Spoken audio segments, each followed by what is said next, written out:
what's your vision for the Innovation Center, Jim? What do you envision, and how is it going to contribute to the San Antonio story?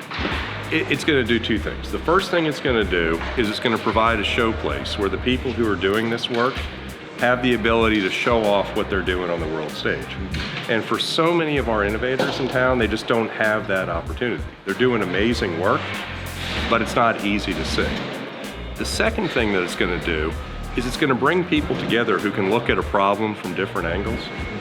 And you see, that's the challenge with innovation. Yes. You can't disrupt an industry unless you understand the industry. 100%. But you can't innovate if you keep thinking the way you always have.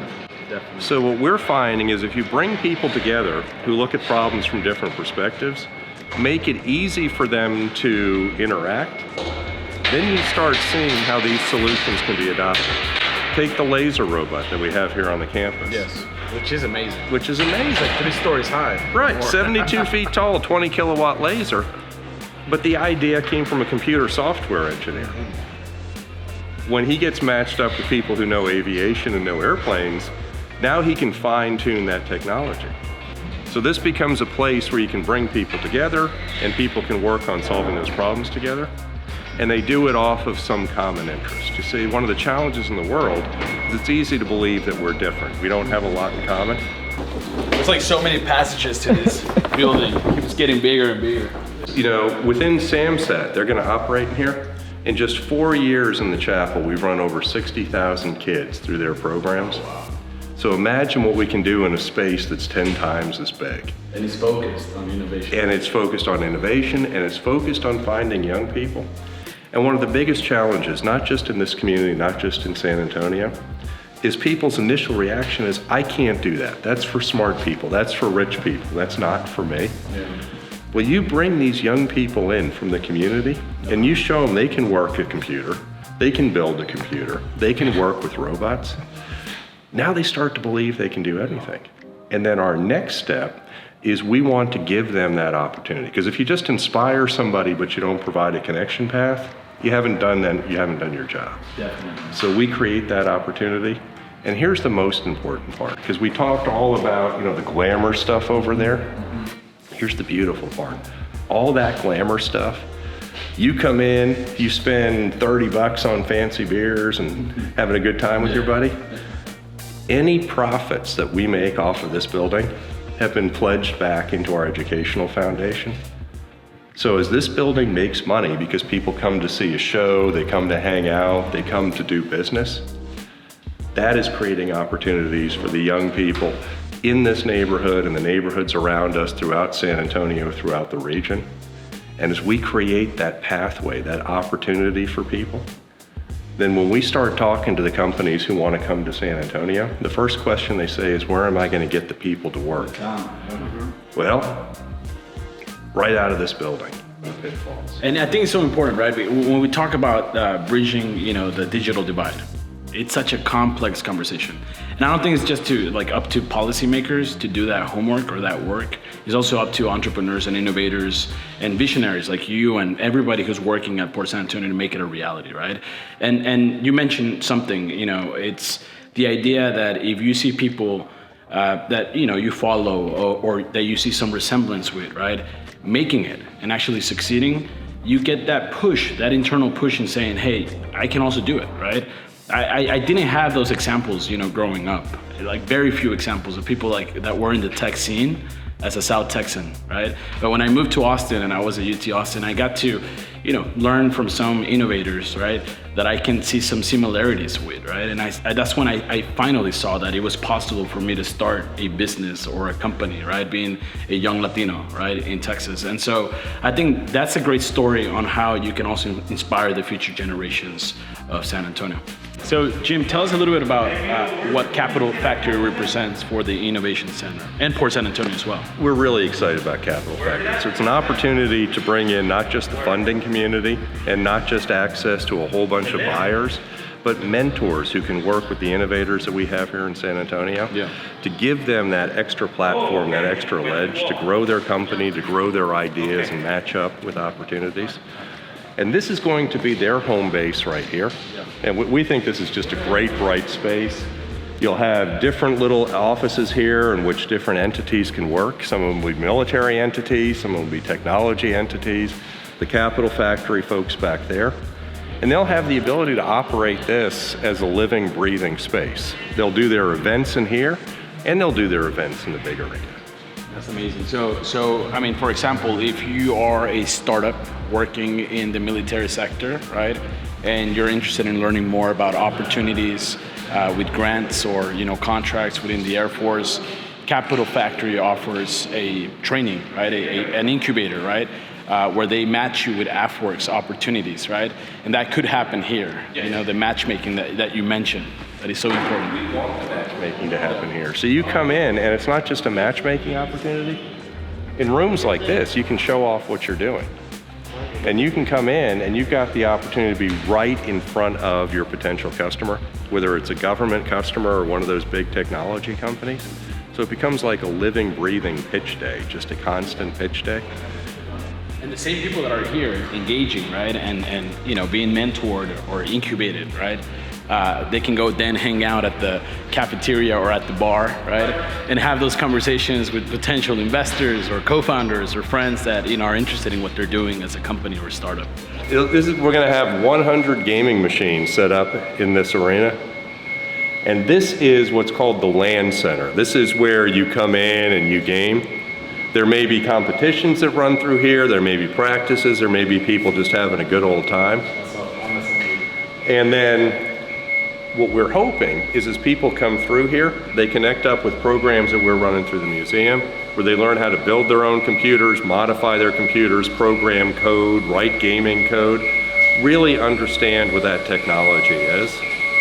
But this is that center of the gaming community. Paco. Paco, you got No. A little bit. I am invisible in this story. Paco is the mover and shaker inside of PortSanAntonio. He's a chief of staff, but also leads the communication strategy. And he's also a Longhorn, so hook him. Paco, tell us a little bit about your vision for the Innovation Center. Well, look, just through a personal prism, I have been here part of the Port team for over a decade, and I've never been more excited, never so much look forward to coming to work every day, just in terms of seeing the coming together of all of the different pieces, the deep silos of talent and of technologies that we've had right here on this campus, going back 100 years, yes. Mm-hmm. Really. Yeah. And then seeing other parts of the community that, again, have been part of that trajectory of San Antonio innovation that in many respects, and it's really been over the last 3 or 4 years, thanks to Jim's and the board's newfound tech port vision, that the pieces have started coming together, because for too long, San Antonio, we've been strangers to ourselves. Exactly, that's a good way to put it, yeah. And perhaps we've been overly modest to our detriment, that a lot of... Which we need to stop being, right? I mean, we need to tell our story and be more excited about it, absolutely. Like Jim said, yeah. Amen, and so that's what this place becomes, which is the next manifestation of what really has been growing here at the port as, a lot of startup operations, a great idea, very modestly, a lot of energy and elbow grease behind it when you look at what the museum alone has done. So what's your favorite thing about the Innovation Center? What's going to be your favorite thing about the Innovation Center? Well, from a personal standpoint, and I've already seen it on a modest but growing scale, and it's going to be that wow factor, that just really, being here on a weekday, being here particularly on a weekend, and seeing families, kids come in, and you just see them almost immediately light up, and it's usually the same kind of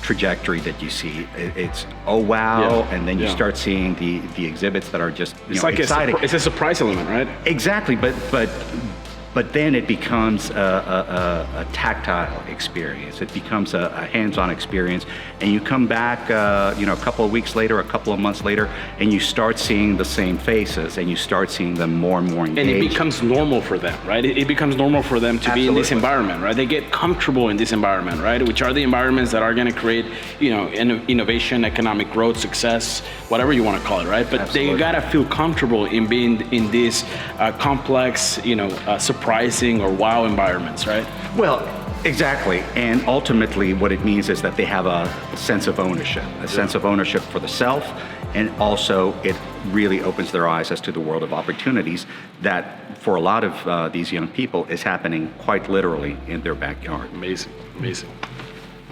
Thank you, All Paco. right, thank you. What would you say to the San Antonio crowd about the Innovation Center? I mean, what's your invitation? How does it look like to the San Antonio community to join the Innovation Center as as visitors, but maybe as tenants as well? Because you come down here, and it's not just the opportunity for you to meet people, it's the opportunity for you to tell your story. And what I hear out of San Antonio all the time is, well, we can't tell our story. Austin has connectivity, Austin has funding sources. Yes, they do. They didn't get it magically. They got it because they told their story. San Jose didn't get it magically. They got it because they told their story.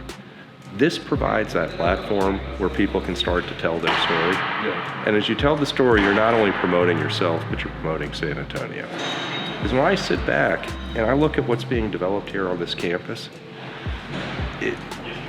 I can pick up different pieces of media here in town that say there's really no tech scene in San Antonio, we're struggling, we don't have anything. Then I pick up what's going on this campus and I say there's a 72-foot tall robot with a 20 kilowatt laser.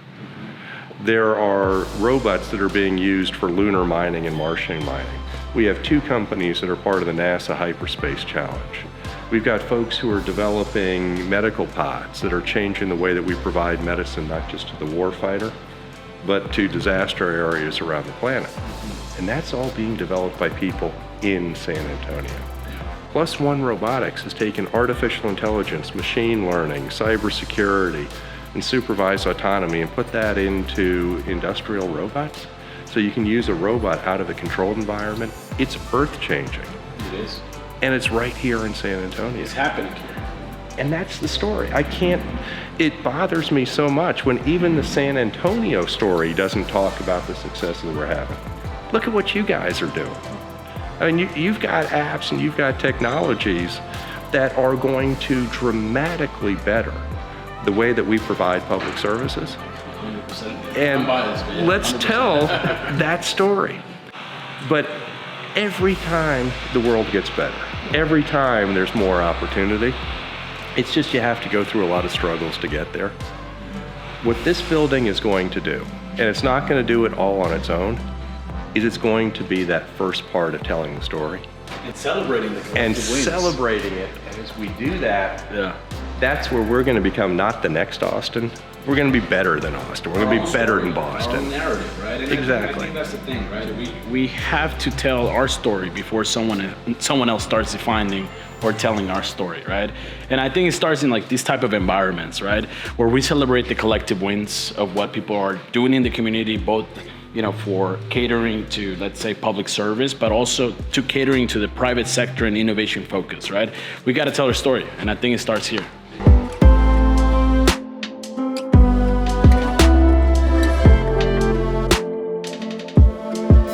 Say one more time, what is it? It's, I'll tell you this, it's a robotic theater. It's top secret. It's top secret but now. You can know. But it's going to be robots.